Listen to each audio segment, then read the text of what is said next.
श्री स्वामी समर्थ. एकादशी उपवासाचे नियम. 1. उपवास कसा करावा. एकादशीच्या दिवशी सकाळी लवकर स्नान करून देवपूजा करावी. भगवान विष्णू यांची पूजा करावी.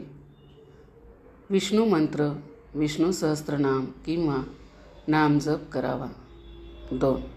काय खावे उपवासात.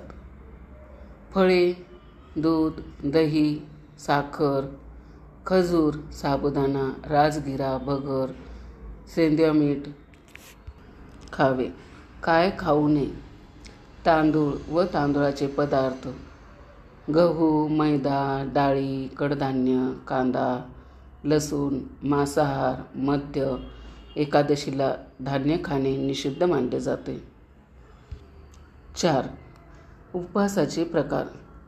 निर्जला उपवास, पाणीही न घेणे. कठीण फलाहार उपवास, फळे, दूध घेणे. सात्विक आहार, उपवासाचे पदार्थ खाणे. आपल्या प्रकृतीनुसार निवड करावी. 5. द्वादशीला पारणा. दुसऱ्या दिवशी द्वादशी सकाळी पारणा करावा. देवाला नैवेद्य दाखवून उपवास सोडावा. ब्राह्मण किंवा गरजूंना अन्नदान करणे खूप शुभ मानले जाते. एकादशीचे आध्यात्मिक महत्त्व.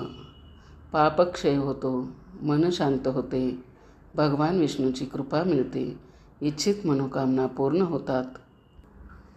मैत्रिणींनो, अशा प्रकारे एकादशीचा उपवास करावा. कसा वाटला हा माझा व्हिडिओ कमेंट करून नक्की सांगावे. चॅनलवरती जर नवीन असाल तर चॅनलला सबस्क्राईब करा.